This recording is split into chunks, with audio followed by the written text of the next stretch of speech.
हरे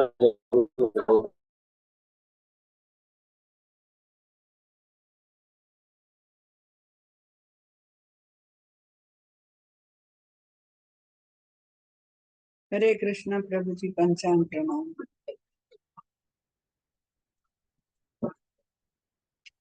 हरे कृष्णा प्रभु जी, पंचांग प्रणाम। हरे कृष्णा। हरे कृष्णा। सबको आवाज आ रही है? हरे कृष्णा प्रभु जी, हरे कृष्णा प्रभु जी, पंचांग प्रणाम। আমার এখানে একটা বড় নোটস বুক ছিল, দেখেছিস? যাতে ওটা লিখতাম ইয়ে ভক্তি শাস্ত্রী। Smartphone connected.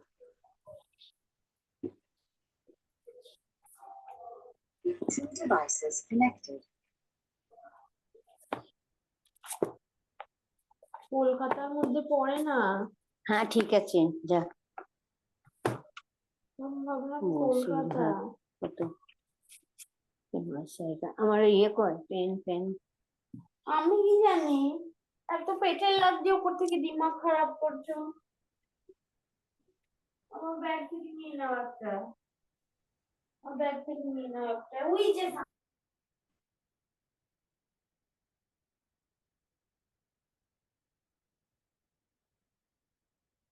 स्टार्ट करते हैं आज का। हरे कृष्णा प्रभु जी, दंडवत प्रणाम।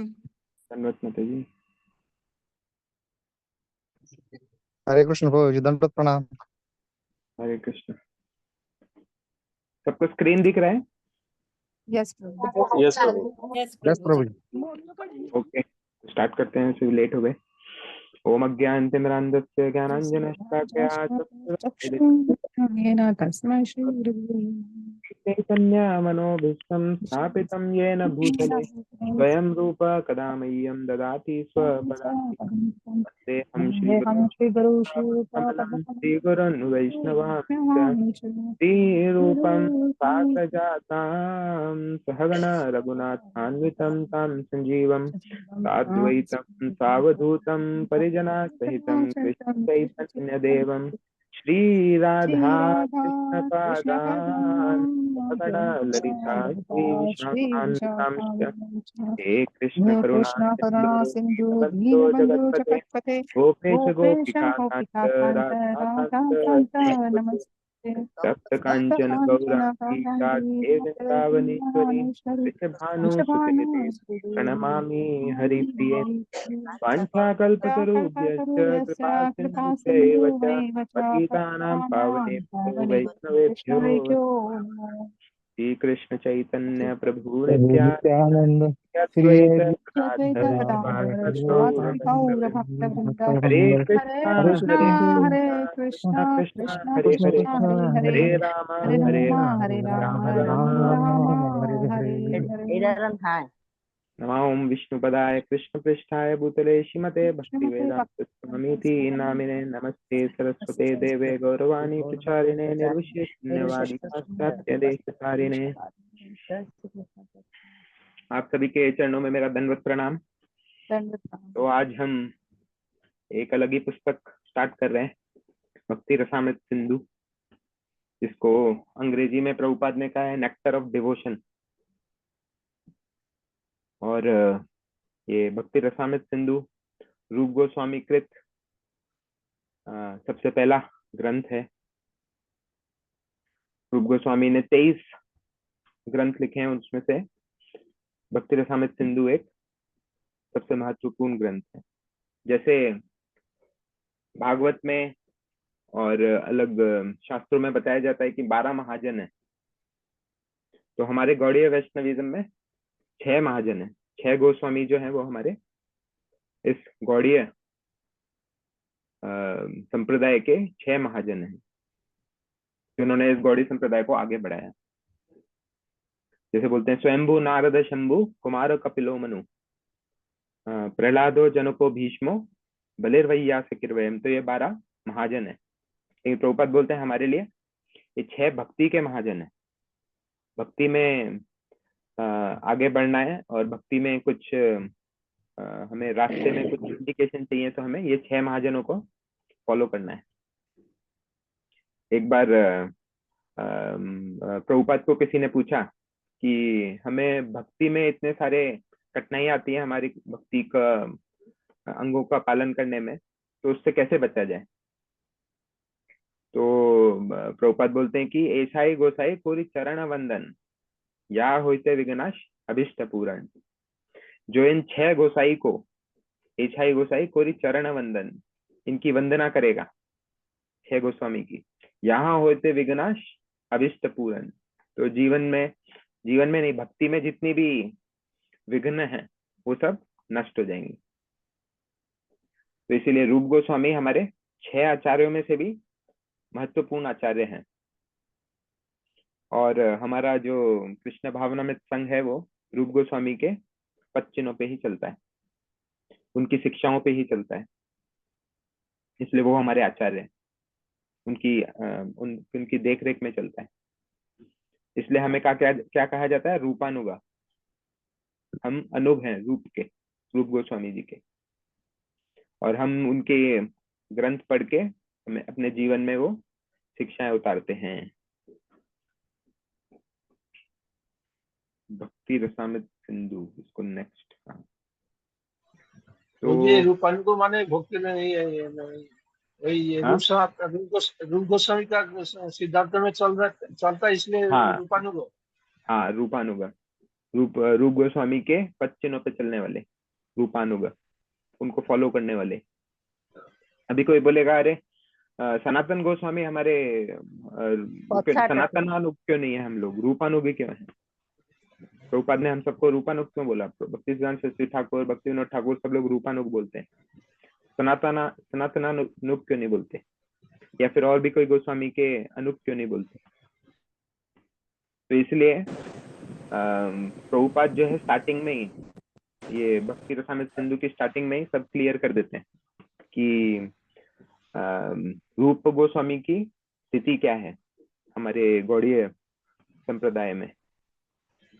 क्योंकि राधा कृष्ण जो है बहुत सारी गोपियां उनकी सेवा करती हैं, उनमें से सारी गोपियों में से 8 जो है प्रमुख गोपी है।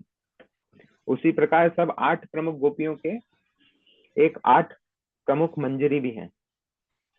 तो उसमें 8 मंजरी में से सबसे जो प्रमुख है वो है रूप गोस्वामी, रूप मंजरी, जो कि श्रीमती राधा रानी के बहुत प्रिय है।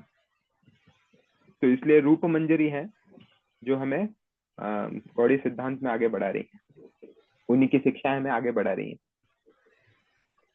और चैतन्य महाप्रभु जो राधा रानी के भाव में आए हैं भौतिक जगत में, इसीलिए चैतन्य महाप्रभु को रूप गोस्वामी बहुत प्रिय थे, क्योंकि रूप गोस्वामी चैतन्य महाप्रभु की हृदय की धड़कन के समान थे। क्योंकि चैतन्य महाप्रभु के आप हृदय को समझ सकते हो किससे, रूप गोस्वामी की शिक्षाओं से। क्या चैतन्य महाप्रभु बताना चाहते थे हमें, क्या किस कारण से वो इस घूय अवतार में आए थे, छंद अवतार में। तो ये रूप गोस्वामी उनके हृदय की बात बताते हैं हमें अपनी पुस्तकों से, अपने अलग अलग प्रकार के विवरणों से। और जो कोई भगवान की, चैतन्य महाप्रभु के हृदय को समझ लेता है, वो एक्चुअली चैतन्य महाप्रभु को पूर्ण तरह से समझ लेता है। इसलिए हमें रूप गोस्वामी के पच्चीनों पे चलना चाहिए, उनकी शिक्षाओं का पालन करना चाहिए। इसीलिए रूप गोस्वामी को स्पेशली चैतन्य महाप्रभु ने खूब उनको आशीर्वाद दिया था। हाँ। और इसीलिए प्रभुपाद ने राधा दामोदर जैसी जगह चुनी वृंदावन में रहने के लिए। क्यों चुनी राधा दामोदर जगह? क्योंकि वहां पे रूप गोस्वामी की समाधि अथवा भजन कुटीर है। और राधा दामोदर मंदिर जो है पूरे विश्व का सेंटर कहा जाता है, विश्व का सेंटर कहा जाता है। और राधा दामोदर मंदिर के बीच में कौन सी जगह है? रूप गोस्वामी की समाधि और भजन कुटीर। और वहीं पे प्रभुपाद जी जो है एक रूम में उनके ऊपर ध्यान करते थे, रूप गोस्वामी के ऊपर, और उनके स्वप्न में रूप गोस्वामी होके उनको इंस्ट्रक्ट करते थे। तो जब प्रभुपाद वहां पे रहते थे तो वहीं पे उनका ध्यान करते थे, वहीं पे रूप गोस्वामी से प्रार्थना करते थे, प्रार्थना करते करते रोते थे, उनसे आशीर्वाद मांगते थे। तो वहीं पे जाके प्रभुपाद को शक्ति मिली कि वो अपने गुरुदेव का आज्ञा का पालन कर सके। इसलिए प्रभुपाद कहते हैं कृष्ण शक्ति बिना नहीं तारा प्रवर्तन, और यही उसी शक्ति के द्वारा, रूप गोस्वामी की शक्ति के द्वारा उन्होंने पूरे विश्व भर में कृष्ण भावनामृत का प्रचार किया। तो ये जो शक्ति है कहाँ से आ रही है? ये जो शक्ति है प्रभुपाद की प्रार्थनाओं से आ रही है, जो कि उन्होंने रूप गोस्वामी को की। तो इसीलिए रूप गोस्वामी हम लोग के हैं रूपानुग कहे जाते हैं, हम रूप गोस्वामी के अनुप कहे जाते हैं। तो रूप गोस्वामी ने बहुत सारी पुस्तकें लिखी, और जो कि हमारी भक्ति की अंगों का पालन करने के लिए बहुत महत्वपूर्ण है। और उसमें से सबसे दो महत्वपूर्ण बुक तो आपके इस कोर्स में है ही, एक तो उपदेशामृत और दूसरा भक्ति रसामृत सिंधु। तो एक बार राधानाथ महाराज को किसी ने पूछा कि जितने भी वेद शास्त्र हैं सबको व्यासदेव ने एक्चुअली लिखा है, क्योंकि उनको वो क्या है, शक्त्यावेश अवतार है। और तो फिर रूप गोस्वामी भी ऐसे ही शक्त्यावेश अवतार है क्या? ऐसा रघुनाथ महाराज को पूछा, क्योंकि जब तक कोई शक्त्यावेश नहीं होगा, भगवान की शक्ति नहीं मिलेगी, तो वो कैसे इतना सब प्रस्तुत करेगा? तो रघुनाथ महाराज बोलते हैं कि वो उनसे भी ज्यादा हैं, व्यासदेव से भी ज्यादा हैं, क्योंकि वो भगवान कृष्ण के रिप्रेजेंटेटिव है। रूप गोस्वामी रिप्रेजेंटेटिव अर्थात ये नित्य सिद्ध है। नित्य सिद्ध मतलब गोलोक में नित्य निवासी है, जो भगवान कृष्ण की लीलाओं में हमेशा भाग लेते हैं। तो वो है रूप गोस्वामी। और जो वेद व्यास ने जितने भी वेद और शास्त्र दिए, उससे भी महत्वपूर्ण क्या है? भक्ति शास्त्र। भक्ति शास्त्र मतलब वेदांत सूत्र और भागवतम तो वेदांत सूत्र का पहले से सार है, लेकिन भागवतम में से जो निचोड़ निकालना भक्ति का, जैसे अभी आजकल हम देखते हैं पीएचडी और जो मास्टर्स में कई लोग इतना रिसर्च करते हैं छोटी छोटी चीजों पे, और उसका इतना डिटेल में जाते हैं अंदर, तब जाके उसका पूरा समझ में आता है उनको। उसी प्रकार भक्ति एक योग है जिसको साइंटिफिकली कैसे उन्होंने प्रेजेंट किया, वो है रूप गोस्वामी ने। उससे पहले भक्ति का इतना साइंटिफिक प्रेजेंटेशन नहीं था, ताकि कलयुग के लोग समझ सकें, क्योंकि कलयुग के लोग बुद्धिमान होंगे लेकिन मंद और सुमंद होंगे।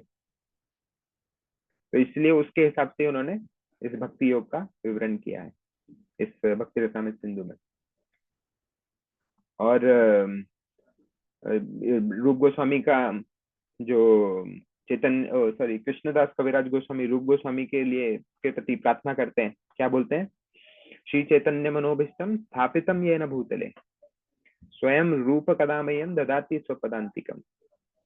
वो बोलते हैं कि वो रूप गोस्वामी जो चैतन्य मनोभिष्टम, चैतन्य के मन को जानते, चैतन्य महाप्रभु के मन को जानते हैं, स्थापितम येन भूतले, और पूरे विश्व के लिए उन्होंने भगवान के हृदय को प्रस्तुत किया है। स्वयं रूप कदामयम, और स्वयं रूप गोस्वामी ही प्रस्तुत कर रहे हैं। ददाति स्वपदांतिकम, उनके चरणों में हम प्रणाम करते हैं।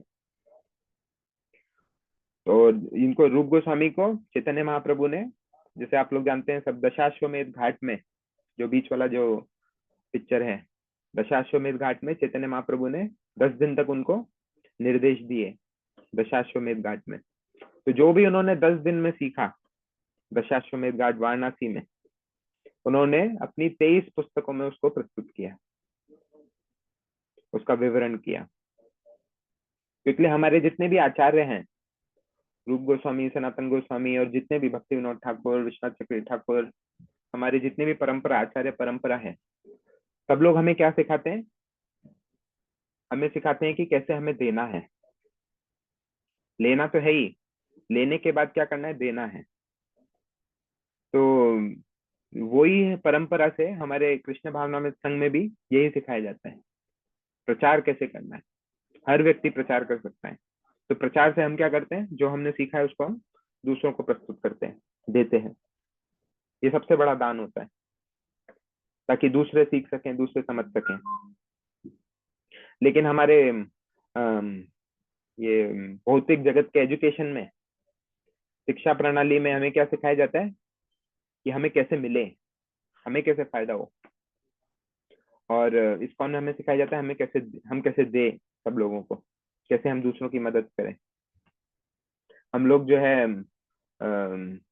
इस भौतिक शिक्षा प्रणाली में ग्रेजुएट हो जाते हैं, मास्टर्स हो जाते हैं, डॉक्टर बन जाते हैं, लेकिन हम क्या करते हैं, दूसरों को एक्सप्लॉइट करते हैं, प्रताड़न करते हैं सब लोगों का, ताकि हम खुश रह सके, ताकि हमें सब कुछ मिल सके। दूसरों लोगों को कुछ नहीं मिले, हमें सब कुछ मिले। और इसलिए इसमें बोला जाता है ग्रेजुएशन में मास्टर्स, ताकि आप स्वामी बन सकें, भोक्ता बन सकें। मास्टर्स मतलब स्वामी। और इस प्रकृति का आप प्रताड़न कर सकें, और जितने भी कमजोर लोग हैं उनका फायदा उठा सकें। ये हमें सिखाया जाता है इस भौतिक शिक्षा प्रणाली में। लेकिन भक्ति में हमें क्या सिखाया जाता है, हमें क्या बनना है, दास। जीवेर स्वरूप है कृष्णेर नित्य दास। ये हमारा असली रूप है। असली रूप मतलब शाश्वत रूप है, दासत्व। मास्टर रूप नहीं है, स्वामित्व रूप नहीं है। हमारा रूप है दासत्व। जीवेर स्वरूप है कृष्णेर नित्य दास। और दास जो है सबकी सेवा करता है, और जो भी कुछ उसको मिलता है वो दूसरों के प्रति न्यौछावर कर देता है। ये दास का स्वरूप है। तो ये हमें रूप गोस्वामी ने सिखाया है। इसलिए हम रूप गोस्वामी के फॉलोअर्स हैं, फुटपाथ पे चलते हैं, उनके फुट स्टेप्स पे।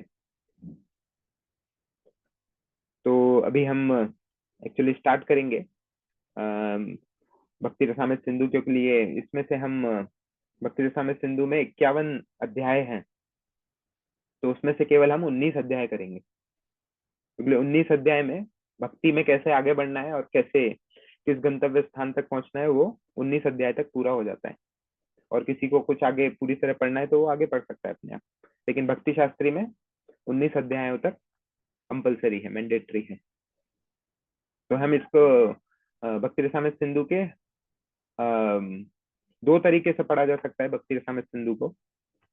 एक है प्रभुपाद के पुस्तक द्वारा, और दूसरा है रूप गोस्वामी ने जो श्लोकों के आधार पर पूरा भक्ति रसामृत लिखा है, सिंधु लिखा है। तो रूप गोस्वामी ने 2192 श्लोकों में ये भक्ति रसामृत सिंधु को लिखा है। जैसे भगवत गीता में 700 श्लोक हैं, उसी प्रकार भक्ति रसामृत सिंधु में 2192। वो हम देखेंगे थोड़ा आगे, जब हम आगे बढ़ेंगे। तो हम अभी भक्ति रसामृत सिंधु का प्रस्तावना, प्रीफेस, जो प्रभुपाद प्रीफेस बोलते हैं एनओडी में, वो उधर से स्टार्ट करेंगे। तो प्रस्तावना में प्रभुपाद क्या करते हैं, एक समरी देते हैं, क्या लिखने वाला हूं मैं इस भक्ति रसामृत सिंधु में, नेक्टर ऑफ डिवोशन।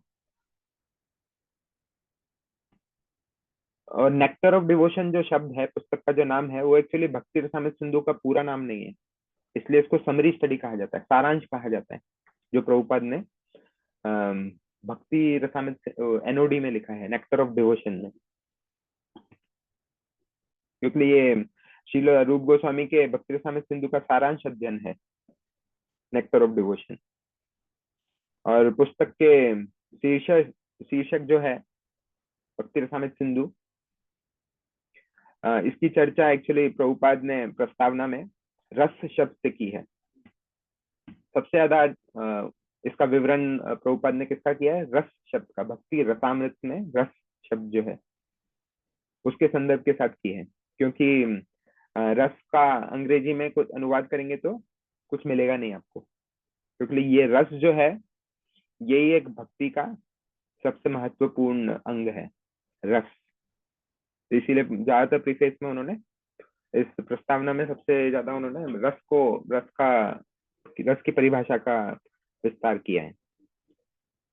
लेकिन शिला प्रभुपाद ने भक्ति सिद्धांत सरस्वती ठाकुर के बाद उनकी पुस्तक से रस का अनुवाद क्या बोला है, मधुर। रस का अर्थ और क्या हो सकता है, मधुर। इस शब्द के उपयोग को स्वीकार किया है, जिसको हम कह सकते हैं कि भक्ति सेवा प्रदान करने से प्राप्त होने वाला जो मीठा रस है, मीठा आस्वादन है, उसको एक्चुअली रस कहा जाता है। ये भक्ति सिद्धांत सरस्वती ठाकुर कहते हैं। और इसका उच्चतम अर्थ है, अर्थ में एक्चुअली रस का वास्तव में 5 अलग अलग प्रकार के भाव या जो उच्च कोटि का आनंद है उससे बना है। रस जो है 5 प्रकार के भावों से बना है। ये 5 प्रकार के भाव हम आगे आएंगे, इसमें भक्ति रसामृत सिंधु में अलग अलग चैप्टर्स में आएंगे, तो अभी मैं थोड़ा संक्षिप्त में बताऊंगा। तो ये अलग अलग 5 प्रकार के भावों की चर्चा आगे करेंगे डिटेल में, लेकिन हम कल्पना कर सकते हैं कि 5 अलग अलग प्रकार के भाव से बना रस कितना आनंदपूर्ण होगा। और ये जब हम भाव बोलते हैं, जैसे अभी कोई बोलता है एटम, अणु, तो अणु के अंदर भी आप डिटेल में जाएंगे तो होता है इलेक्ट्रॉन, प्रोटॉन, न्यूट्रॉन, तो उसको भी और डिटेल में जाते हैं, उसके अंदर डिटेल कुछ है नहीं। तो उसी प्रकार रस का जब हम भेदन करेंगे तो ये 5 अलग अलग प्रकार के भाव आएंगे। तो हर रस में जैसे 12 प्रकार के रस हैं, उसमें से 5 मुख्य हैं, और हर रस में 12 प्रकार के रसों में अलग अलग 5 प्रकार के भाव रहते हैं। तो परमानंद, परमानंद मतलब जो सबसे उच्च कोटि का जो आनंद है। तो परमानंद के प्रकारों में से एक को स्थायी भाव कहा जाता है। ये जो 5 भाव है उनमें से एक भाव जो है स्थायी भाव, उसके बाद आता है व्यभिचारी भाव, अनुभाव, विभाव। तो ये 5 प्रकार के भाव हैं जिससे एक रस बनता है, और हर रस का अनुभाव अलग होगा, विभाव अलग होगा, और स्थायी भाव अलग होगा। तो उन भावों को मिला के रस का फुल मीनिंग आता है। और ये स्थायी भाव जो है 5 श्रेणियों में से एक में, हर एक में आता है। जैसे 5 मेन जो रस हैं क्या है, दास्य भाव, और क्या बोलते हैं, दास्य भाव, सखा भाव, वात्सल्य भाव, और माधुर्य, है ना, और एक शांत भाव। तो ये 5 प्रकार के भाव जो हैं, इसमें अलग अलग 5-5 प्रकार के ये क्या बोलेंगे भाव रहते हैं, है ना। ये 5 प्रकार के रसों में अलग अलग प्रकार के 5 प्रकार के भाव रहते हैं। तो जब कोई व्यक्ति कृष्ण के साथ अपने शाश्वत संबंध में स्थापित हो जाता है, तो वह 5 प्रकार के संबंधों में से किसी एक में निरंतर ये आनंद महसूस कर सकता है। 5 में से शांत, दास्य, साख्य, वात्सल्य और प्रेम, माधुर्य। तो तब स्थायी भाव जो है, जो स्थायी भाव भी क्या एक्चुअली 9 प्रकार का है, वो डिटेल में जाएंगे तब पता चलता है। तो जब स्थायी भाव 9 प्रकार का है तो अन्य प्रकार के भावों के साथ मिल जाता है, और उनके संयोजन से जो उत्पन्न होता है वो है रस। ये जो 5 रस हैं, जब इन 5 भाव मिल जाते हैं अलग अलग प्रकार के, तो वो रस उत्पन्न होता है। तो विभिन्न प्रकार के आनंद के मिश्रण की तुलना किससे की है प्रभुपाद ने? जब हम दही, मिश्री, काली मिर्ची और कपूर एक साथ मिला दें, जो मिश्रण करने के बाद जो बनेगा, वो जो स्वादिष्ट पदार्थ बनेगा वो है रस। ऐसा प्रभुपाद इस प्रस्तावना में प्रस्तुत करते हैं कि रस कैसे अलग अलग भावों से बनता है। और भक्ति रस का अर्थ है मीठा स्वाद, या सुगंधित स्वाद, या मृदु मृदु स्वाद, है ना। तो रस का अलग अलग मतलब बताया है, लेकिन हिंदी में हम रस भी बोलेंगे तो अच्छी तरह समझ जाते हैं, लेकिन अंग्रेजी में उसका मीनिंग अलग अलग बताना पड़ता है। जो कृष्ण से प्रेम करने और उनकी सेवा करने से आता है वो रस, वो भक्ति रसामृत सिंधु का रस है। और इसमें प्रभुपाद बोलते हैं अमृत का अर्थ क्या है? जो कि शाश्वत है और अमृतमय भी है। अमृतमय मतलब अच्छा आस्वादन करने वाला। अमृतमय मतलब तरल पदार्थ का, लिक्विड। और सिंधु का अर्थ है सागर, बहुत ही विशाल सागर। तो इसलिए भक्ति रसामृत सिंधु का अर्थ बोला है भक्ति के मधुर या मीठे स्वाद का अमृतमय सागर। इसलिए प्रभुपाद ने शॉर्ट फॉर्म में क्या लिख दिया है, नेक्टर ऑफ डिवोशन, भक्ति का अमृत। क्योंकि हम सारांश पढ़ेंगे प्रभुपाद ने जो प्रस्तुत किया है उसके लिए। और भक्ति के साथ जब कृष्ण की सेवा करने से जो मीठा स्वाद आता है वो एक्चुअली वास्तव में भाव का सागर है, इसलिए उसका नाम दिया भक्ति का अमृत। उसके बाद ये बोला है सागर का रस आस्वादन एक बूंद से। तो रूप गोस्वामी जब चैतन्य महाप्रभु ने स्वयं कहा था उनको कि मैं जो तुम्हें शिक्षाएं दे रहा हूँ ये भक्ति रस के बारे में, तो उसका जो वर्णन है मैं पूरी तरह से नहीं कर सकता, लेकिन आपको इसकी एक बूंद का स्वाद लेने से आपको इस पूरे सागर की इस सागर के गुणों के बारे में अंदाजा हो जाएगा। तो इसलिए चैतन्य महाप्रभु ने जो बूंद का आस्वादन करवाया रूप गोस्वामी के द्वारा, वो हमें एक्चुअली रूप गोस्वामी कैसा दे रहे हैं, सागर के रूप में दे रहे हैं, वो बूंद का स्वादन। यदि नमक का सागर है और कोई उसकी एक बूंद को चख लेता है तो एक्चुअली उसे पूरे सागर के गुणों का अंदाजा हो जाता है। उसको पता चल जाता है कि कैसे दिखता है सागर, कैसा रसीला है, उसका रस कैसा है। और इसी तरह इस भक्ति रसामृत सिंधु का एक्चुअली पूरी तरह से स्वाद लेना असंभव है, क्योंकि यह कृष्ण की आंतरिक शक्ति है। तो कृष्ण को अंदर से जानना वो इस रसामृत से ही जाना जा सकता है। रसामृत से जाना जा सकता है मतलब उसको उसका परीक्षण कर सकते हैं हम केवल एक बूंद से। अदरवाइज भगवान का जो आंतरिक ऊर्जा है वो सिंधु के समान है, सागर के समान है। लेकिन एक मनुष्य अपनी क्षमता के अनुसार उसका आनंद ले सकता है, इस महासागर में तैर सकता है और गोते लगा सकता है अपनी क्षमता के अनुसार। हर मनुष्य की एक्चुअली क्षमता अलग अलग है और हर मनुष्य अपनी क्षमता के अनुसार अपने रस से भगवान की सेवा कर सकता है और उसका आनंद प्राप्त कर सकता है, आनंद का आदान प्रदान होगा। तो ये एक्चुअली स्टार्टिंग में प्रभुपाद प्रस्तावना में लिखते हैं। उसके बाद प्रस्तावना एक्चुअली 3 भाग में डिवाइड होती है। 3 तरीके से प्रभुपाद प्रस्तावना को भाग करते हैं। जैसे पहला भाग में रूप गोस्वामी के इतिहास के बारे में बताते हैं कि कैसे कृष्ण भावना में संघ में कोई दृढ़ हो सकता है, वो भी इस पहले भाग में बताते हैं। तो इस कार्य में एक्चुअली कृष्ण भावना में संघ में जितनी भी गतिविधियां होती हैं उनको पूरी तरह से कैसे समझाया जाए वो एक्चुअली भाग 1 में, पहले भाग में प्रभुपाद बताते हैं। और इस एक्चुअली भक्ति रसामृत सिंधु के बाद रूप गोस्वामी एक और ग्रंथ का विस्तार से वर्णन करते हैं, जिसमें वो माधुर्य रस का विस्तार से वर्णन करते हैं, जिसे उज्जवल नीलमणि भी कहा जाता है। और यह भक्ति रसामृत सिंधु का एक्चुअली एडवांस स्टडी है, उज्जवल नीलमणि। और यह पुस्तक जो भक्ति रसामृत सिंधु उन लोगों के लिए है जो अभी कृष्ण भावना संघ में है, ऑलरेडी भक्ति कर रहे हैं, भक्ति के अंगों का पालन कर रहे हैं।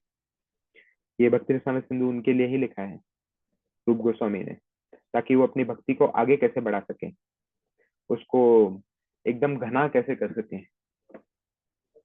और ये कृष्ण भावनामृत संघ के जब आप भक्ति रसामृत सिंधु पढ़ेंगे तो आपको अपनी स्थिति भी पता चलती है, आप किस स्थिति में है इस कृष्ण भावनामृत संघ में, और आपके विकास का वर्णन भी करती है। तो इस पुस्तक को एक्चुअली अच्छी तरह से सीखना बहुत महत्वपूर्ण है, ताकि कोई कृष्ण भावनामृत संघ में दृढ़ रूप से आगे बढ़ सके। तो ये एक्चुअली पहले भाग में बताते हैं प्रभुपाद जी। उसके बाद दूसरे भाग में प्रभुपाद बताते हैं कि भक्ति रस की परिभाषा, जैसा मैंने आपको बोला रस की परिभाषा अच्छी तरह प्रभुपाद ने इस प्रस्तावना में बताई है। तो भक्ति रस की परिभाषा एक्चुअली कृष्ण से प्रेम करने की हमारी जो इच्छा विकसित होती है, उस उससे एक्चुअली रस की परिभाषा आती है, क्योंकि लाखों करोड़ों जन्मों से हम लोग कई पुण्य कर्म करते हैं और कई अलग अलग प्रकार के आस्वादन करते हैं रसों का, भौतिक रसों का। लोभ या भक्ति रस को प्राप्त नहीं कर सकता कोई, ये एक्चुअली बहुत दुर्लभ है। तो इसमें रूप गोस्वामी बताते हैं, सॉरी प्रभुपाद बताते हैं कि भक्ति रस की एक्चुअली परिभाषा कहाँ से आई है। कृष्ण भक्ति रस भावितामति क्रियताम यदि कुतोपि लभ्यते तत्र लौल्यम अपि मूल्यम एकलम जन्म कोटि सुकृत न लभ्यते। तो इसमें हमारा जो कृष्ण भावनामृत संघ का जो नाम है वो भी इस श्लोक से आता है। सबसे पहला लाइन जो है कृष्ण भक्ति रस भावितामति, इससे हमारा इस्कॉन का नाम आता है कृष्ण भावनामृत। कैसे कोई कृष्ण भक्ति के रस में भाव विभोर रह के उसी के बारे में सोचता रहता है, उसी का श्रवण करता रहता है, स्मरण करता रहता है, तो उसका होता है कृष्ण भक्ति रस भावितामति। और रूप गोस्वामी इस श्लोक से ये भी बता रहे हैं कि कैसे कोई इस भक्ति के रस को प्राप्त कर सकता है।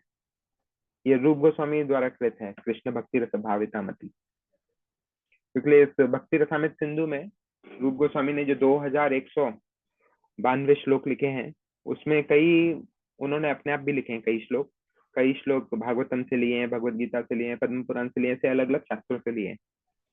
लेकिन सबसे ज्यादा उन्होंने अपने श्लोक अपने आप ही लिखे हैं। जैसे ये एक श्लोक है उसमें से, कृष्ण भक्ति रस भावितामति क्रियताम यदि कुतोपि लभ्यते। इसको पद्यावली में भी आता है ये वाला श्लोक। तत्र लौल्यम अपि मूल्यम एकलम जन्म कोटि सुकृतैः न लभ्यते। तो रूप गोस्वामी जो वर्णन करने जा रहे हैं कि हम अपने भक्ति रस को कैसे प्राप्त कर सकते हैं और उसे कैसे गहरा कर सकते हैं और ये कैसे आगे विकसित हो सकता है हमारा भक्ति रस। तो सबसे पहले वे प्रस्तावना में दूसरे भाग में परिभाषा देते हैं कि भक्ति रस क्या है। वे वर्णन करते हैं कि भक्ति का अर्थ है कि कृष्ण भावनामृत प्रत्येक सेवा में कुछ स्पेशल विशेषता होती है, आकर्षक विशेषता होती है जो सेवक को आगे बढ़ने के लिए प्रेरित करती है। तो वो जो स्पेशल विशेषता है, आकर्षक विशेषता है, वो क्या है? रस। तो हर कोई क्या है, सेवा करता है और क्योंकि ऐसा नहीं है कि कोई सेवा ही नहीं कर रहा है, बिना सेवा के कोई जी सकता है, ऐसा नहीं है। सेवा तो हर लोग ही कर रहे हैं, बिना सेवा के कोई जी नहीं सकता। तो हमें स्वभाव से ही सेवा करनी चाहिए और रस वह स्वाद है जो उस सेवा से मिलता है। तो वह स्वाद, वह मधुरता और वह जो व्यक्ति उस रस का सेवन कर रहा है उस सेवा से, तो उसको प्राप्त करता है। इसलिए लिखा है कृष्ण भक्ति रस भावितामति क्रियताम यदि कुतोपि लभ्यते। तो इस रस के लिए ही एक्चुअली हम इस भौतिक जगत में या फिर आध्यात्मिक जगत में जीते हैं। और हम देखेंगे कि रस हमें कब मिलता है, जब हम कुछ कार्य करते हैं तब रस मिलेगा, या फिर कुछ हमें रिवॉर्ड मिलेगा या पुरस्कार मिलेगा, तभी हमें रस मिलता है, रस का स्वाद होता है। लेकिन यहाँ पे श्रील प्रभुपाद बोलते हैं कि दो अलग अलग प्रकार के स्वाद या रस हैं, तो उनके बीच के अंतर को फिर आगे बताते हैं प्रस्तावना में। क्या है? सबसे पहला बोलते हैं कि एक तो है भक्ति रस जो कि दिव्य है, और दूसरा है और कोई अन्य रस जो कि सांसारिक रस से उसका कंपैरिजन किया है, सांसारिक स्वाद या फिर सांसारिक सेवा में जो आता है, तो वह पूरी तरह से अलग है। तो दोनों का जो समझने का, रस का जो समझने का अर्थ है, वो दोनों बिल्कुल ही अलग है, दोनों अपोजिट है। तो इसलिए रूप गोस्वामी बोलते हैं कृष्ण भक्ति रस भावितामति क्रियताम यदि कुतोपि लभ्यते। यदि कृष्ण भक्ति रस भावितामति, अगर आप, और ये नीचे सबसे लास्ट में बोलते हैं जन्म कोटि सुकृतैः न लभ्यते। आप कितने भी जन्मों से, कोटि जन्मों से, करोड़ों जन्मों से अगर आप अच्छे पायस एक्टिविटीज कर रहे हैं, तो उससे जो आपको सुकृति मिली है उससे भी एक्चुअली आपको भक्ति नहीं मिलेगी, उसके बदले भी आपको भक्ति नहीं मिलेगी। जन्म कोटि सुकृतय न लभ्यते, जितने भी आप उससे आपको अलग अलग लोकों में जाने का, ऊपर के लोकों में जाने का एक लाइसेंस मिल जाएगा, लेकिन भक्ति का लाइसेंस नहीं मिलेगा। जन्म कोटि सुकृतय न लभ्यते, इतना इजी नहीं है। और बोलते हैं कि ये इतना सुदुर्लभ है, भक्ति इतनी दुर्लभ है, अगर कोई इतनी दुर्लभ है, अगर कोई इसको फ्री में दे रहा हो या कितने भी मूल्य में दे रहा हो, अगर कोई इसको नहीं लेता है तो वो उसको एक्चुअली कभी नहीं मिलती है। क्रियताम यदि कुतोपि लभ्यते तत्र लौल्यम अपि मूल्यम एकलम, इसका क्योंकि एक ही मूल्य है, वो है लौल्यम, लालच होना चाहिए इसका। भक्ति क्या है? लालच होना चाहिए, कृष्ण के प्रति सेवा करने का लालच होना चाहिए। तत्र लौल्यम अपि मूल्यम एकलम, इसके अलावा और कोई इस भक्ति को नहीं पा सकते। तो इसलिए जो प्रभुपाद बोलते हैं, इस रस का जो अर्थ है उसको एक्चुअली अच्छी तरह बताना बहुत ही मुश्किल है, क्योंकि आप जो है इस भौतिक जगत से बाहर के भगवान को हम एक्चुअली भगवान से सेवा करके हम उस रस का आस्वादन कर रहे हैं, जो कि भौतिक जगत से बाहर है। और भौतिक जगत के अंदर ही हमारी बुद्धि चलती है। बुद्धि जो है भौतिक जगत के बाहर के चीजों के बारे में ज्ञात नहीं कर सकती, वो एक्चुअली अचिंतनीय है। तो इसीलिए वो बोलते हैं कि जब कोई रस का हमें एक्चुअली कंपैरिजन करना है तो इसलिए हम कुछ मिठाई से कर सकते हैं, और जिसका नहीं कर सकते उसको हम दिव्य बोलते हैं, क्योंकि मिठास में बहुत अंतर होता है। क्योंकि दिव्य रस अविश्वसनीय है और उसका वर्णन नहीं कर सकते। तो कोई इसका अगर वर्णन केवल उपमाओं में या फिर एनोलॉजी में या अलग अलग रूपकों के द्वारा हम इसको एक्चुअली कंपैरिजन करके बता सकते हैं कि ये रस है, ये है दिव्य रस। जैसे भगवत गीता में 11वें अध्याय में कृष्ण अर्जुन को बताते हैं, दिखाते हैं उनका अपना विश्व स्वरूप, विराट रूप। तो क्या कहते हैं, यदि एक समय में आकाश में अगर 1,00,000 सूर्य एक साथ उगते हैं, दिवी सूर्य सहस्रस्य भवेद युगपत उत्थिता, तो उसमें बोल रहे हैं एक साथ जब 1,00,000 सूर्य उगते हैं तो उसमें जो उजाला आता है वो एक्चुअली मेरा दिव्य भ्रमण है, मेरी दिव्य चमक है।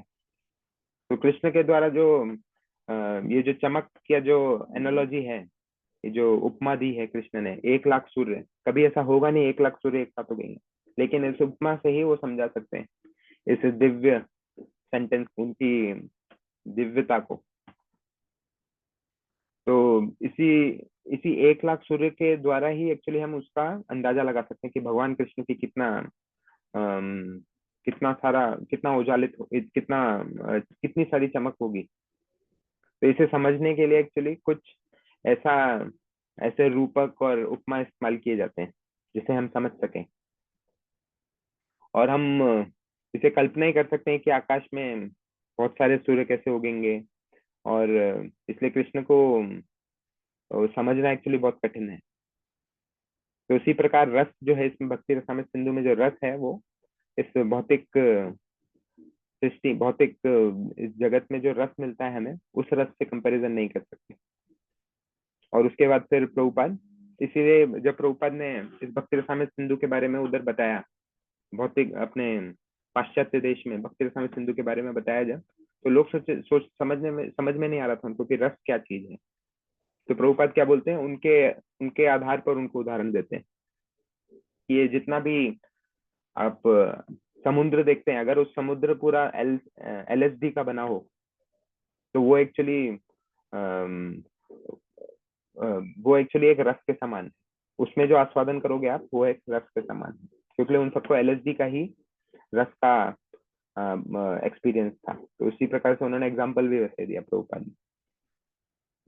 लेकिन इसका कोई ये वर्णन करने के लिए एक्चुअली उदाहरण और जो हम उपमा और ये रूपक हम यूज कर रहे हैं, उदाहरण के लिए ही दे सकते हैं। लेकिन कृष्ण का प्रेम कैसा है या आध्यात्मिक जगत कैसा है उसका हम एक्चुअल अंदाजा नहीं लगा सकते।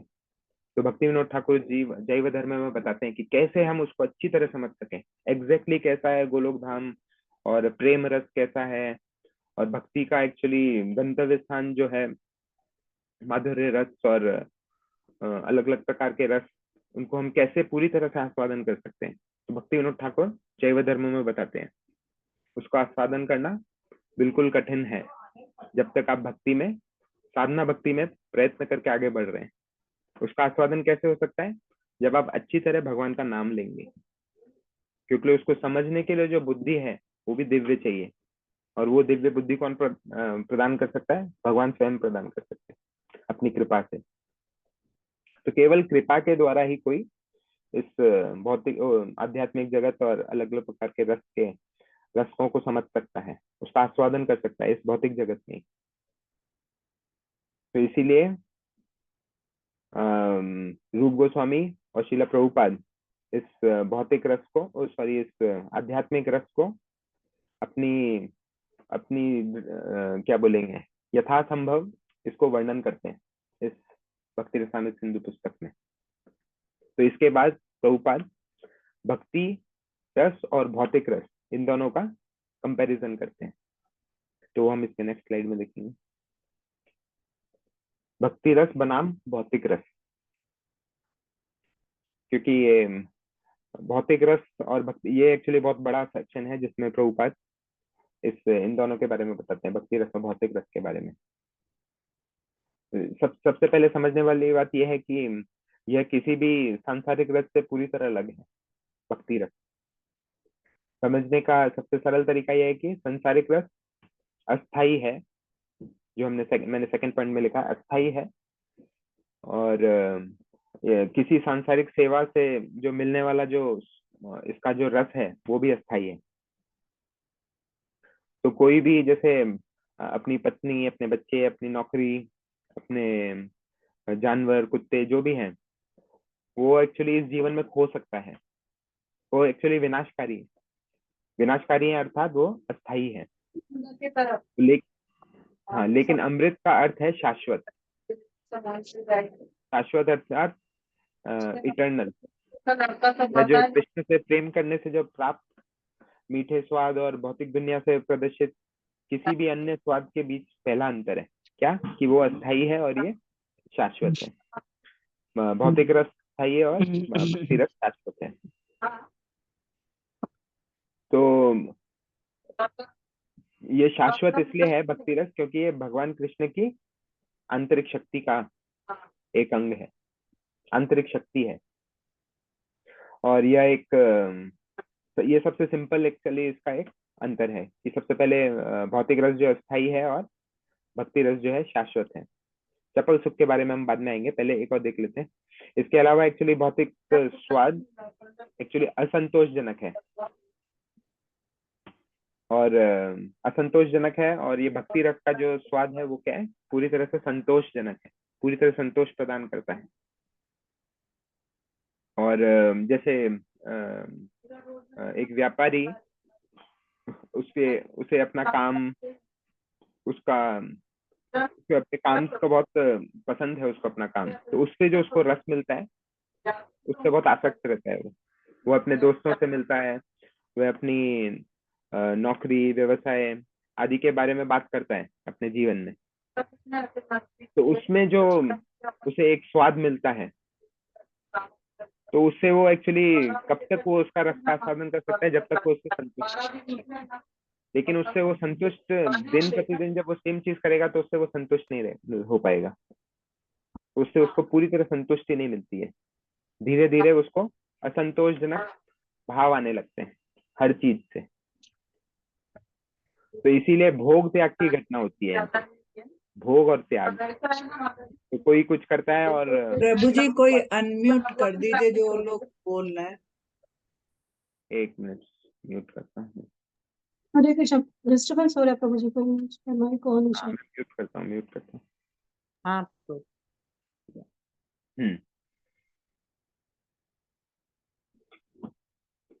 और इसमें जो सबके जो है अलग अलग जैसे जैसे वो कार्य करते हैं उससे उनका रस का आस्वादन होता है, लेकिन जो भी रस का आस्वादन होता है उसको लंबे समय तक नहीं होता भौतिक दृष्टि में। वो जो आस्वादन है धीरे धीरे असंतोषजनक होने लगता है। वो उसको सेम स्वाद बनाए रखना एक्चुअली उसके लिए बहुत कठिन है, क्योंकि उससे समय समय पर उसे काम को चेंज करना पड़ेगा, उसको उसी काम को करने के लिए उसको बचना पड़ेगा, थोड़ा रोकना पड़ेगा उस कार्य को। जैसे हम देखते हैं कि जब कोई नौकरी करता है कोई, तो सप्ताह में केवल 5 दिन ही नौकरी करता है, बाकी 2 दिन क्या करता है, उससे ब्रेक लेता है। 2 दिन मैं कार्य नहीं करूंगा करके, जब तक वो ब्रेक नहीं लेगा तो वो उसको जो वो कार्य है जो कार्य करता है उससे वो असंतोषजनक होने लगेगा, तो उसको कार्य करने की कभी इच्छा भी नहीं होगी। तो ये 2 दिनों में वो एक्चुअली अपने जगह से बाहर जाता है, वेकेशन पे जाता है, समुद्र तट पे जाता है और अलग अलग वादियों में जाता है, तब जाके वो एक्चुअली जब उसको ब्रेक मिलता है, ब्रेक मिलने के बाद जब फिर से कार्य करता है, तब फिर से वो एक्चुअली उसमें उसको रस मिलने लगता है। तो सबसे पहले वो कुछ कार्य करता है, भोग करता है, उसके बाद उसको त्याग देता है थोड़े टाइम के लिए, तो इसको बोलते हैं भोग और त्याग। क्योंकि वो हर दिन एक ही काम नहीं कर सकता, क्योंकि ये भोग त्याग है, ये आत्मा के लिए एक्चुअली संतोषजनक स्वाद नहीं है। और ये सांसारिक रस और किसी के बीच सांसारिक रस और ये भक्ति रस के बीच का ये दूसरा अंतर है, भोग त्याग। लेकिन भक्ति रस संतोषदायक है, जिसमें कम आपको पूरा संतोष मिलता है, सेटिस्फेक्शन मिलता है। जैसे रूप गोस्वामी जब जब 13 कदम में रहते थे तो उन्होंने लिखा, ये श्लोक लिखा कि जैसे आप लोग सब जानते हैं वो तुंडे तांडवनी रतिम वितनुते तुंडावली लब्धे, कि मुझे हजारों जीवें दो, हजारों कान दो, ताकि मैं हजारों जीवों से भगवान का नाम ले सकूं, रस का आस्वादन कर सकूं। क्योंकि एक जीव से मैं पूरा रस का आस्वादन नहीं कर पा रहा हूँ भगवान के नाम का, इसलिए मुझे हजारों जीव दो, और हजारों जीव के साथ हजार कान भी दो, ताकि मैं हजारों कान से उसका आस्वादन कर सकूं, श्रवण कर सकूं। तो यह इस बात का एक्चुअली प्रमाण है कि जो जो भक्ति के अंग हैं उसका जो अब हम अच्छी तरह पालन करते हैं, तो उससे जो रस का आस्वादन होता है वो एक्चुअली संतोषजनक है।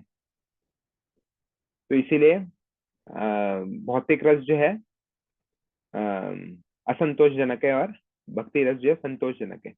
और भक्ति रस में एक्चुअली हमें भोग त्याग की जरूरत नहीं है, हम कंटिन्यूअसली शाश्वत रूप से हम भोग कर सकते हैं, त्याग की जरूरत नहीं है। तो कोई भी व्यक्ति दिन में 24 घंटे भक्ति का अभ्यास कर सकता है, क्योंकि इसका स्वाद बहुत मीठा होता है।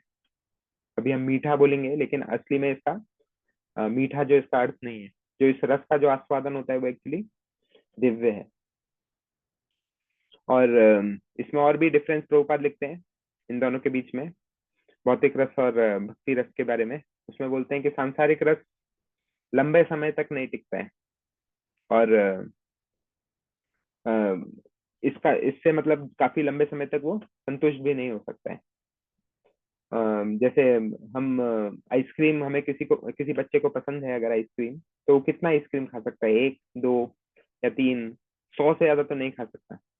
100 छोड़ो, अगर पूरे कमरे में आइसक्रीम भर दिया उससे ज्यादा तो नहीं खा सकता। तो एक कुछ निश्चित मात्रा में ही उसको एक्चुअली उसका आनंद मिल सकता है, और जब वो उसका आस्वादन कर लेगा तब उसकी सुख की सीमा भी खत्म हो जाएगी, उस पदार्थ से जो सुख मिल रहा है उसको, वो भी सीमा खत्म हो जाएगी।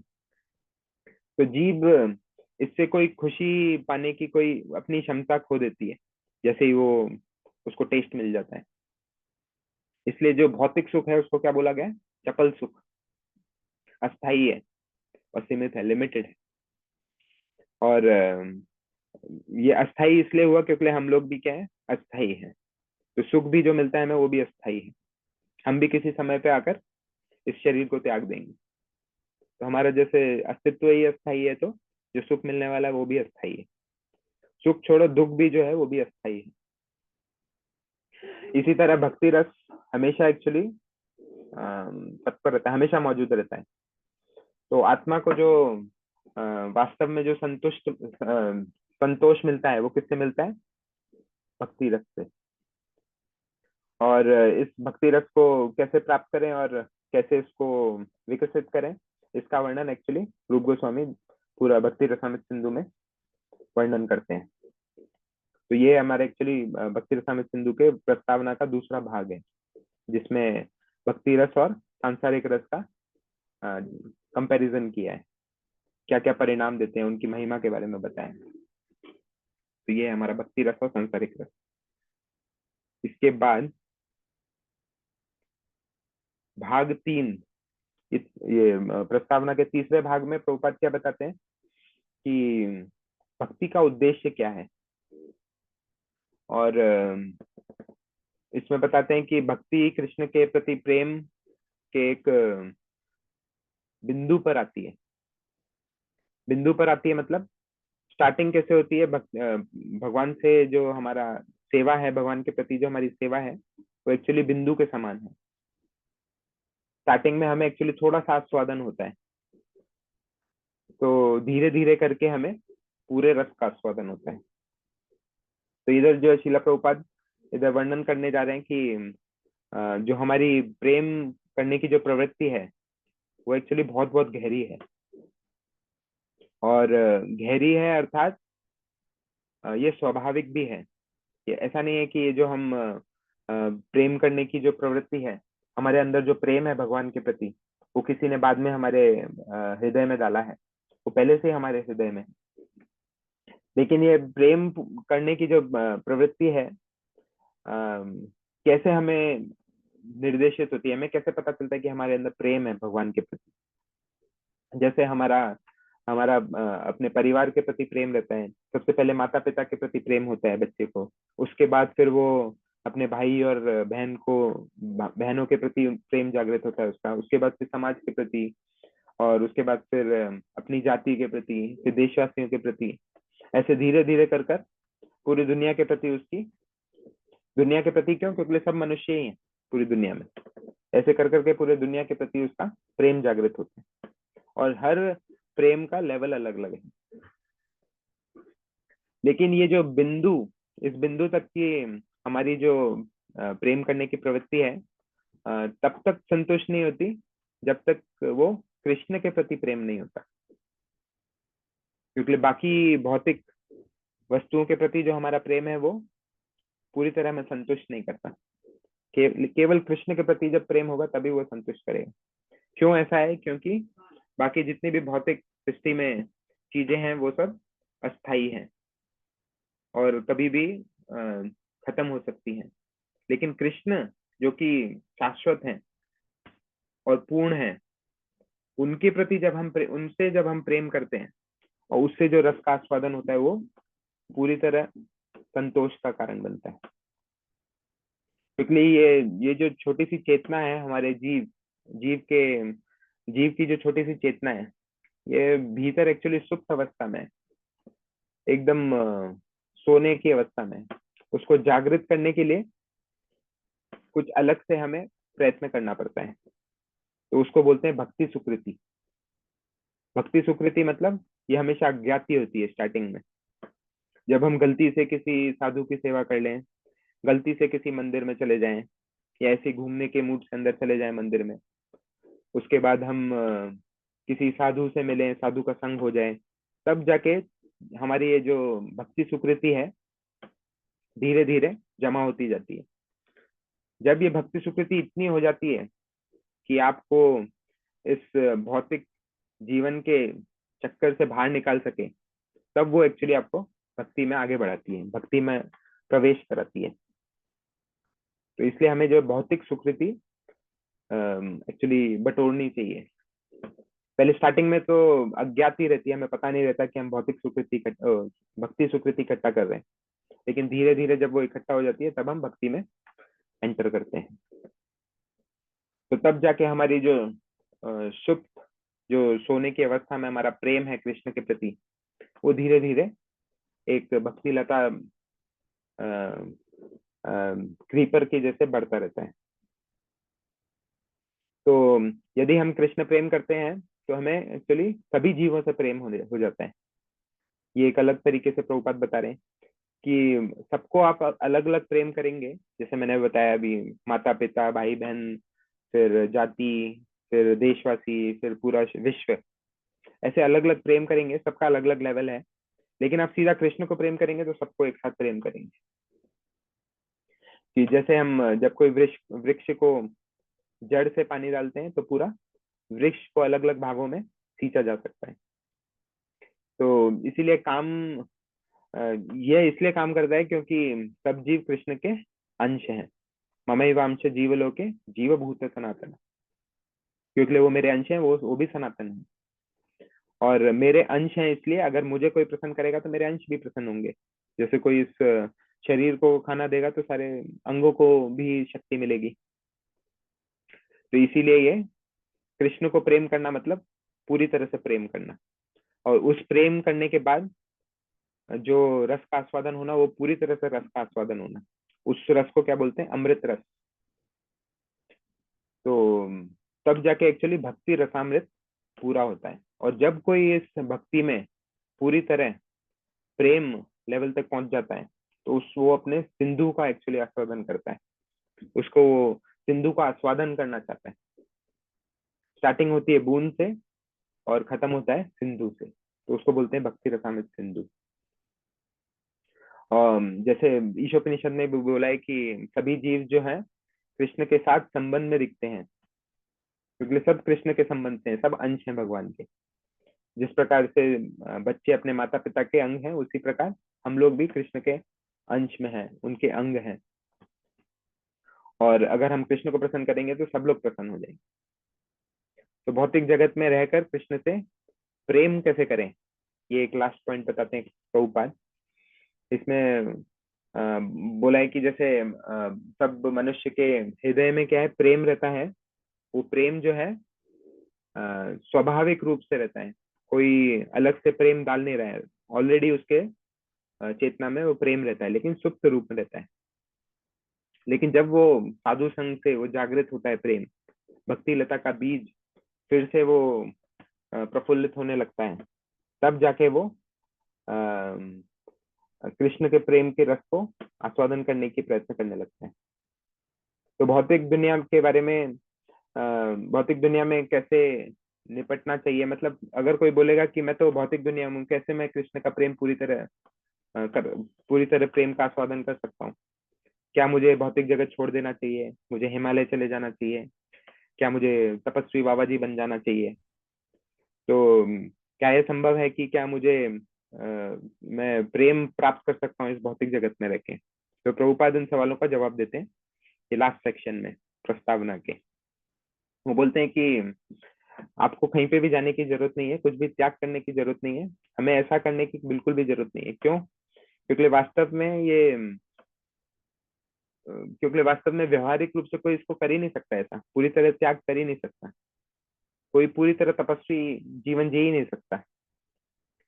क्योंकि त्याग करना मतलब आपको भौतिक जगत त्याग करना, और वो उसके बस की बात नहीं है, मनुष्य की बस की बात नहीं है कि भौतिक जगत से बाहर निकल जाए। भौतिक जगत से बाहर निकलने के लिए आपको किसी दूसरे की मदद की आवश्यकता है। जैसे इस आधुनिक भौतिकवादी संस्कृति के साथ ऐसा नहीं है कि जैसा कि अभी है, कि बल्कि हमें यह समझना चाहिए कि जीवन के भौतिक सुविधाएं जितनी भी हैं हमें खुश करने के लिए पूरी तरह पर्याप्त नहीं है। और श्रील प्रभुपाद अमेरिका का उदाहरण देते हैं कि अमेरिका में सब सुविधाएं हैं, सबके पास बहुत सारी संपत्ति है, बहुत सारी समृद्धि है, लेकिन दूसरे देशों के बहुत से लोग अमेरिका जाने और खुश होने का सपना देखते हैं, लेकिन अमेरिका इतने खुश नहीं है, अमेरिका के लोग जो है इतना खुश नहीं है। जिनके पास सब कुछ है वही खुश नहीं है, तो वही सब पाने वाला कैसे खुश रह सकता है? तो यह सब बस एक सपना ही है एक्चुअली। विश्वम पूर्ण सुखायते दी महेंद्रादिस कीटायते। तो विश्वम पूर्ण सुखायते, लोगों को लगता है कि ये विश्व में मैं सुख रह सकता हूँ, लेकिन वो एक स्वप्न के समान है, ऐसा प्रबोधानंद सरस्वती जी बोलते हैं। क्योंकि ये भौतिक सुविधा हमें अकेले खुश नहीं रख सकती, केवल हमें कृष्ण से प्रेम करना सीखना चाहिए और अपने भक्ति रस को एक्चुअली विकसित करना चाहिए, केवल यही हमें खुश रख सकता है। तो ऐसा कंक्लूजन दे रहे हैं प्रभुपाद लास्ट में। अगर हम कृष्ण से प्रेम करना सीख ही लें और भौतिक दुनिया से कैसे बाहर निकल सकें, इस कृष्ण भावना में संग में रहकर सीख सकें, तब जाके एक्चुअली हम पूरी तरह रस का आस्वादन कर सकते हैं। कोई व्यक्ति भौतिक असुविधा के बिना थोड़े दिनों के लिए रह सकता है, लेकिन जब उसको कृष्ण का प्रेम का आस्वादन हो जाएगा तो कृष्ण प्रेम के बिना वो थोड़ी देर भी नहीं रह सकता, क्योंकि ये जो प्रेम है वो स्वाभाविक है उस आत्म की चेतना के लिए। तो हमें ये जो कृष्ण भावना में संघ का एक इंस्टीट्यूशन स्ट्रक्चर खड़ा किया है प्रभुपाद ने, तो हमें इसका पूरी तरह फायदा उठाना चाहिए, जिसमें रूप गोस्वामी जो 64 भक्ति के अंग बताते हैं भक्ति रसामृत सिंधु में आगे, तो उसका हम कैसे पालन कर सकें इस्कॉन में, वो बहुत अच्छी तरह हो सकता है। प्रभुपाद ने उसके लिए अच्छा प्लेटफॉर्म बनाया है जिसमें हम पूरे 64 भक्ति के अंगों का पालन कर सकते हैं, क्योंकि सब कुछ कृष्ण का ही है और इसका उपयोग केवल उनकी सेवा में ही किया जाना चाहिए। इसे बाद में रूप गोस्वामी द्वारा और डिटेल में हम समझेंगे भक्ति रसामृत सिंधु में। तो अभी हमने क्या क्या पढ़ा उसका एक मैं समरी बता देता हूँ, उसके बाद कुछ प्रश्न हो तो कोई पूछ सकता है ना। तो हमने स्टार्टिंग में जैसे देखा कि भक्ति रसामृत सिंधु में 2129 श्लोक हैं, मैंने 92 बोले थे, 29 श्लोक हैं, और इन सब ज्यादातर रूप गोस्वामी ने खुद ही रचित किए हैं श्लोक, और बाकी कुछ श्रीमद् भागवतम, भागवत गीता, पद्म पुराण और अलग विभिन्न शास्त्रों से उन्होंने उसमें से लिए हैं श्लोक। और इसके बाद में बताया गया है कि भक्ति के मूल सिद्धांतों और प्रार्थाओं, उच्चतम स्तरों तक की अध्यात्म यात्रा। तो इसमें जो भक्ति रसामृत सिंधु में जो पूरी हमें यात्रा कराई है रूप गोस्वामी ने, वो हमें कैसे कराई है, भक्ति के मूल सिद्धांतों और प्रथाओं के बारे में बताया पहले। उसके बाद सबसे उच्चतम स्तरों तक जो भगवान के नित्य सिद्ध उनके एसोसिएट्स हैं, उनकी जो रस का आस्वादन की जो उनका जो रस का आस्वादन होता है, उस आध्यात्मिक यात्रा को हमें कराया है। एक छोटे से सिद्धांत से लेके पूर्ण तरह रस का आस्वादन कराना, ये हमारी यात्रा है भक्ति रसामृत सिंधु में रूप गोस्वामी कराते हैं। क्योंकि ये इसमें बताया भक्ति रसामृत सिंधु में हमें भक्ति के मूल सिद्धांत और प्रथाओं से लेकर वृंदावन में श्री कृष्ण के जो सहयोगी हैं, शाश्वत सहयोगी हैं, उनमें जो भक्ति देखी गई है वो है उच्चतम स्तर की भक्ति। तो ये जो आध्यात्मिक यात्रा है, सिद्धांत समझने से लेकर उस रस का आस्वादन करना पूर्ण तरह, वो है भक्ति रसामृत सिंधु। तो इसको इसलिए इन 3 भाग में डिवाइड कर देते हैं, संबंध, अभिधेय और प्रयोजन। संबंध आचार्य कौन है हमारे, जो हमारा संबंध बनाते हैं कृष्ण से, कोई बता सकता है? रूप गोस्वामी। संबंध आचार्य जो हमारा भगवान से संबंध बनाते हैं पहले, मदन मोहन जी हैं, लेकिन आचार्य कौन है? रूप गोस्वामी।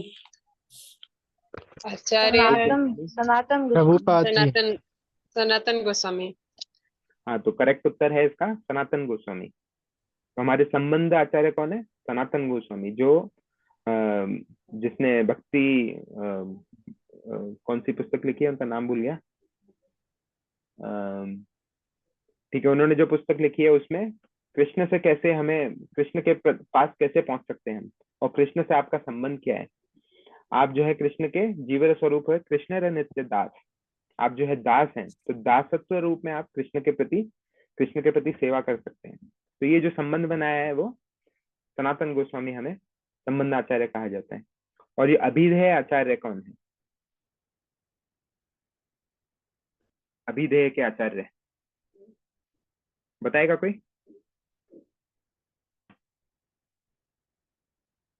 प्रभु जी रिपीट करिए क्वेश्चन। रूप गोस्वामी। संबंध आचार्य हमारे सनातन गोस्वामी, उसी प्रकार अभिधेय के आचार्य कौन है? क्योंकि जो मैंने अभी यात्रा बताई ना, आध्यात्मिक यात्रा, रूप गोस्वामी और प्रयोजन से 3 भाग में डिवाइड करी जाती है यात्रा। तो सबसे संबंध आचार्य हमने देख लिया, और अभिधेय आचार्य कौन है? रूप गोस्वामी, जिन्होंने भक्ति रसामृत सिंधु की यात्रा कराई है पूरी। भक्ति रसामृत सिंधु में हमें यात्रा कराई है, कैसे आप भक्ति में आगे अभिधेय मतलब साधना भक्ति कर सकते हैं, रूपानुगा भक्ति कर सकते हैं, रागानुगा भक्ति कर सकते हैं, और कैसे आप प्रेम का पूरा आस्वादन कर सकते हैं, तो वो है अभिधेय। और लास्ट का प्रयोजन है। प्रयोजन के आचार्य कौन है?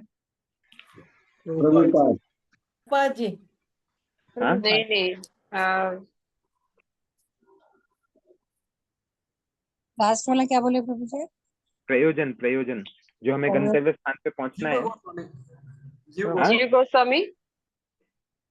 कृष्ण जीव गोस्वामी आचार्य नहीं है, लेकिन उन्होंने इन आचार्य की मदद जरूर की है। वो आचार्य कौन है? प्रभुपाद जी। लोकनाथ स्वामी। वो है रघुनाथ दास गोस्वामी। रघुनाथ दास। हाँ, रघुनाथ दास गोस्वामी, जो 6 गोस्वामी जो हमारे महाजन हैं, ये 6 गोस्वामी में से सबसे ज्यादा चैतन्य महाप्रभु के साथ रहे हैं 11 साल तक। 11 साल तक उन्होंने चैतन्य महाप्रभु की सेवा की है और उनसे शिक्षा ली है। रूप गोस्वामी ने कितने दिनों में लिए? 10 दिनों में। सनातन गोस्वामी ने कितने दिनों में लिए? 2 महीनों में। 2 महीना। इससे सबका अलग अलग है। तो सबसे ज्यादा किसने लिए? 11 साल। वो है रघुनाथ दास गोस्वामी। रघुनाथ दास गोस्वामी को चैतन्य महाप्रभु ने किसकी देखरेख में रखा था? 63 गोस्वामी हो गए इसमें। नहीं, स्वरूप दामोदर। रूप सनातन। हाँ, स्वरूप दामोदर जी जो थे, वो जो कि ललिता सखी कही जाती हैं, तो उनकी देखरेख में रखा था। और रघुनाथ दास गोस्वामी स्वरूप दामोदर गोस्वामी से क्या समझे? ये भक्ति रस का रागानुगा, जो हमारी जो प्रणाली है रागानुगा, जैसे अभी हम क्या करते हैं, वैधि साधना भक्ति करते हैं, तो ऐसी एक साधना रागानुगा साधना भी होती है, जिसमें हम स्वाभाविक रूप से भगवान की सेवा करते हैं। आपको जो उधर यम और नियम का पालन करने की जरूरत नहीं है, वो स्वाभाविक रूप से अपने आप ही यम और नियम पालन हो जाते हैं। आप इतने भक्तिमय हो जाते हैं कि आपको ऐसा नहीं है कि आपको 4 बजे उठना है, उसके लिए अलार्म लगाना पड़ता है। स्वाभाविक रूप से आप उठ जाते हैं। उसको रागानुगा प्रणाली बोलते हैं, रागानुगा भक्ति बोलते हैं। तो उसके प्रयोजन के आचार्य कौन है? रघुनाथ दास गोस्वामी। तो अभी हम भक्ति रसामृत सिंधु जो कर रहे हैं वो है अभिधेय। अभिधेय की पुस्तक है ये, जो हमें रास्ता बताती है, पूरा हमें डिटेल बताती है, संबंध के बारे में भी बताती है, प्रयोजन के बारे में भी बताती है, अभिधेय के बारे में भी बताती है।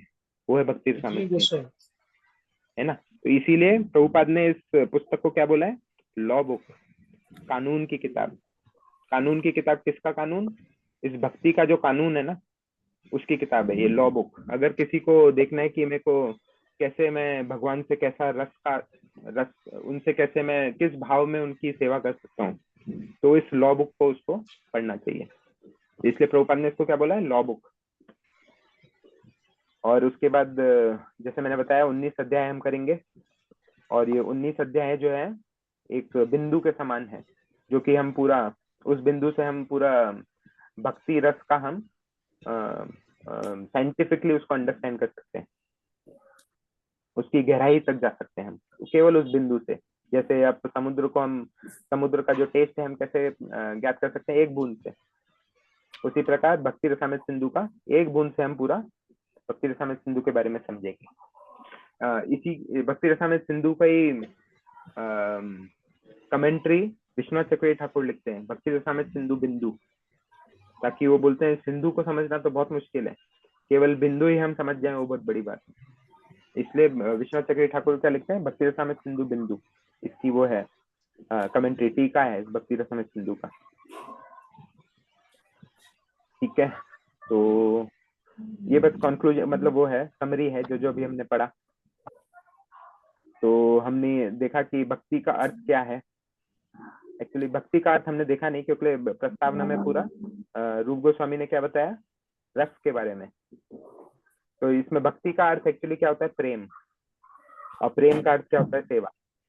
उसी माध्यम से ही आप रस का आस्वादन कर सकते हो और इस सिंधु में आप गोते लगा सकते हो, पूरे आनंद में गोते लगा सकते हो।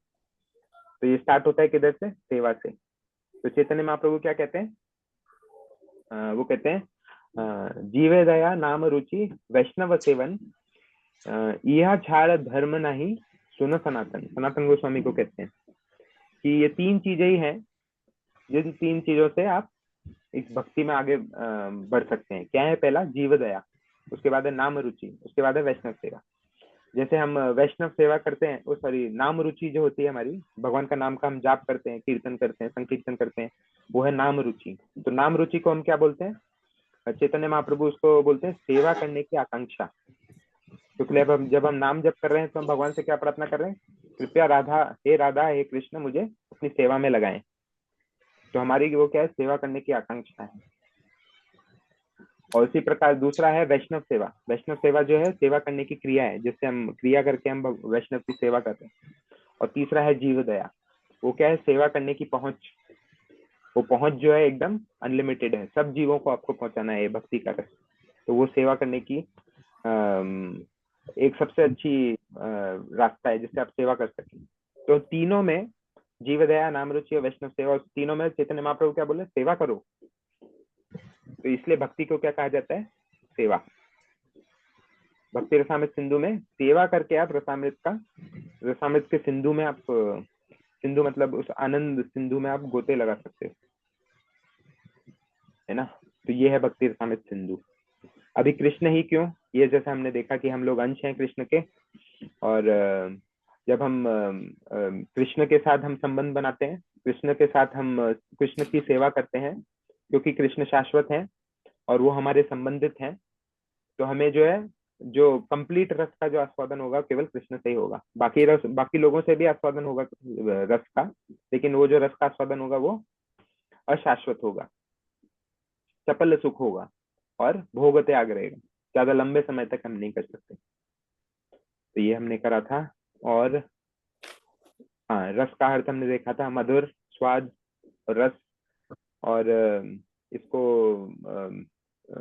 प्रभुपाद एक रिश्ते के एग्जाम्पल से लेते हैं कि ये फल का जो रस है, जो व्यक्ति को उसका स्वाद चखने में मदद करता है, एक रिश्ता एक केवल फल के समान है, और उससे जो उस रिश्ते में जो आपको रस का स्वादन करना है, तब कैसे उस फल से जो रस मिलेगा वो है एक्चुअली रस। इसको एक्चुअली समझाना थोड़ा कठिन पड़ रहा है। जैसे एक रिश्ता एक फल के समान है, और यह फल का जो रस है, तो जो व्यक्ति को उसका स्वाद चखने में मदद करता है, आया समझ में? उस फल का जो अगर आपको उसका टेस्ट करना है उसको, तो उसका जो रस है उससे आप समझ सकते हो कि ये फल का रस है। तो ये एक्चुअली प्रभुपाद ने थोड़ा कॉम्प्लिकेटेड बताया। क्यों कॉम्प्लिकेटेड बताया? क्योंकि रस का जो भौतिक जगत में जो इसका डेफिनेशन है वो उसको समझना बहुत ही कठिन है। तो इसीलिए कृष्ण के साथ अपने रिश्ते में एक भक्त को जो आध्यात्मिक आनंद मिलता है, उसे एक्चुअली भक्ति रस या भक्तिपूर्ण मधुरता कहा जाता है। और जो इसको भौतिक उसमें जो आनंद मिलता है वो है उसको वो कैसा आनंद होता है? भोग त्याग वाला आनंद रहता है और चपल सुख रहता है, उसको शाश्वत आनंद नहीं मिलता है। तो ये हमने भक्ति रस और रस के बारे में देखा था, भक्ति के बारे में देखा था, और लास्ट में अमृत और सिंधु के बारे में। हाँ, अमृत और सिंधु का अर्थ, अमृत का जैसे हमने देखा एक स्वादिष्ट पेय के समान है, और अमृत मतलब अमृत स्वयं, हिंदी में तो अमृत ही बोलते हैं। और भक्ति रसामृत एक महासागर जितना गहरा है और विस्तृत है। विस्तृत मतलब उसकी लेंथ और ब्रेड्थ हम नहीं कर सकते। जैसे हम अरेबियन सी को बोलते हैं कि ये इतना यहाँ से यहाँ तक है और इसकी गहराई इतनी है, लेकिन भक्ति रसामृत सिंधु का जो महासागर है उसकी गहराई और उसकी जो ब्रेड्थ और लेंथ है उसको हम पता नहीं कर सकते। तो ये जो विवरण है इस अमृतमय सागर का, तो भक्ति रूप गोस्वामी ने अच्छी तरह इसका विस्तृत वर्णन किया है इस भक्ति रसामृत सिंधु में। और कृष्ण के प्रेम अमर प्रेम कथा है, जो अमर प्रेम कथा करके पुस्तक है, उसमें अलग अलग प्रेम कथाएं हैं, लेकिन जो असली अमर प्रेम कथा को क्या है? कृष्ण के प्रति जो प्रेम है, ये कृष्णा जो लिखा है वो कृष्णा एक्चुअली। और कृष्ण को प्रसन्न करना अर्थात विश्व को प्रसन्न करना, ये हमने देखा। जैसे अगर पेड़ के जड़ में पानी डालोगे तो पूरा पेड़ के सब अंगों में उसकी शक्ति मिलती है, उसको भोजन मिलता है। उसी प्रकार कृष्ण को प्रसन्न करेंगे तो पूरे विश्व को प्रसन्न करेंगे। तो ये था आज का हमारा प्रस्तावना। सबसे पहला जो भक्ति रसामृत सिंधु का भाग है वो है प्रस्तावना। उसके बाद कल मतलब नेक्स्ट टाइम जब भी हम मिलेंगे तो उसमें हम देखेंगे कि कैसे इसको सिंधु क्यों बोला गया है। तो सिंधु के भी अलग अलग भाग किए हैं रूप गोस्वामी ने। तो वो हम भागों के बारे में देखेंगे और टाइम मिला तो पहला चैप्टर भी स्टार्ट कर देंगे। अगर अभी किसी का कुछ प्रश्न है तो पूछ सकते हैं।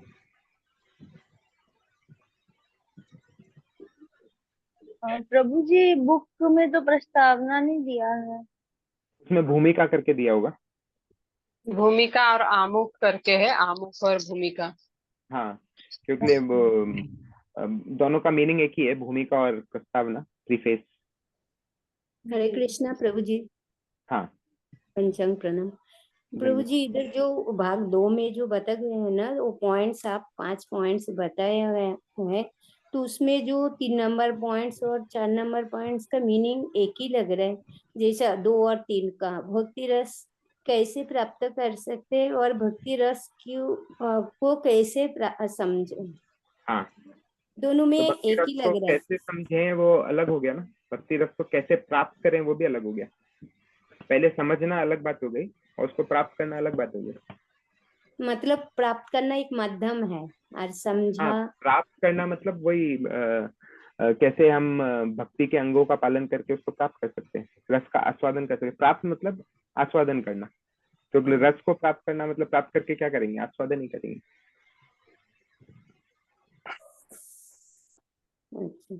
ओके प्रभु जी, आपने जैसे आपने बहुत अच्छी क्लास ली और बहुत अच्छे से आपने मतलब अंडरस्टैंडिंग भी एकदम क्लियर हुआ है। प्रभु जी, आपने जो भाग 1, 2, 3 करके समझाया था पीपीटी में, वो हाँ। पूरी भक्ति रसामृत सिंधु का भाग 1, 2, 3 आपने नहीं नहीं बताया नहीं, कि फर्स्ट केवल पार्ट? भूमिका, केवल भूमिका। Okay okay. और क्योंकि प्रभु जी ये हरे जो कृष्ण। भक्ति शास्त्री में है ना, भक्ति शास्त्री में केवल भक्ति रसामृत सिंधु हम नहीं पढ़ रहे हैं, हम लोग पढ़ रहे हैं नेक्टर ऑफ डिवोशन। प्रभुपाद ने नेक्टर ऑफ डिवोशन लिखा था। नेक्टर ऑफ डिवोशन मतलब भक्ति का अमृत। भक्ति रसामृत सिंधु तो मैंने बताया जैसे रूप गोस्वामी ने 2129 श्लोकों में लिखा है।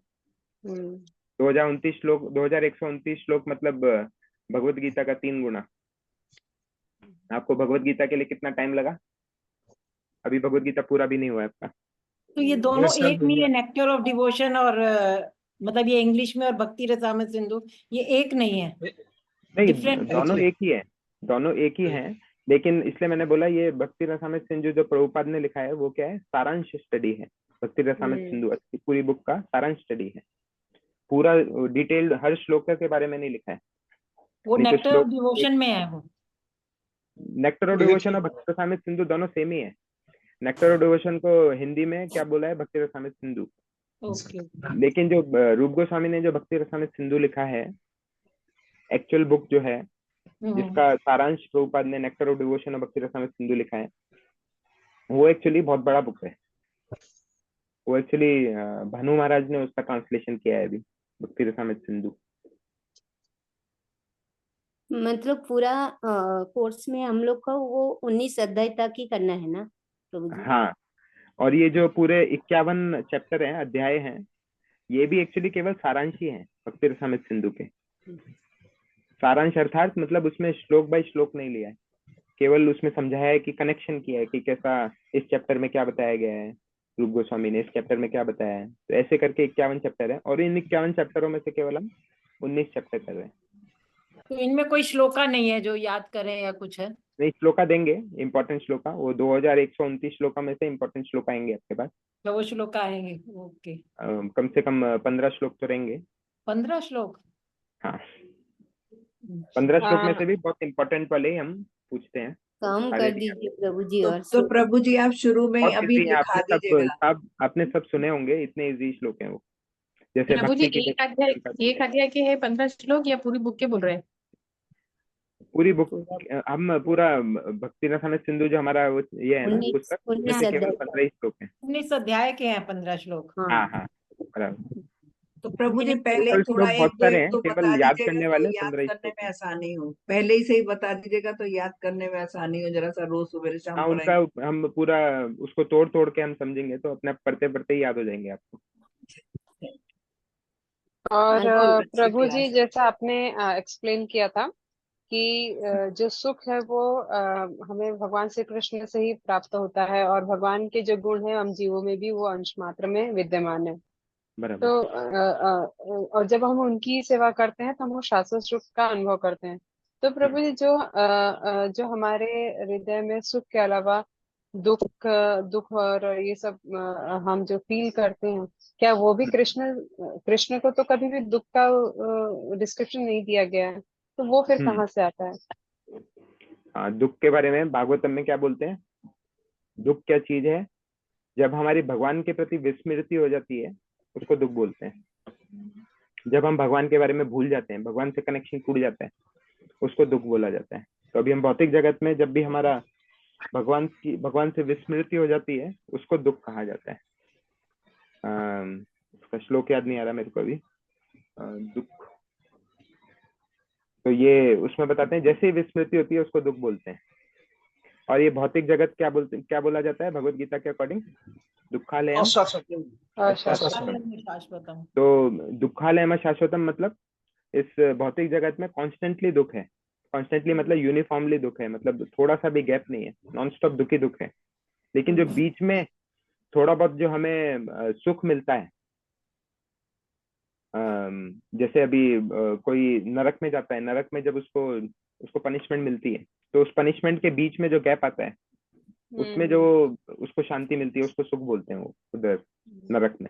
उसी प्रकार भौतिक जगत में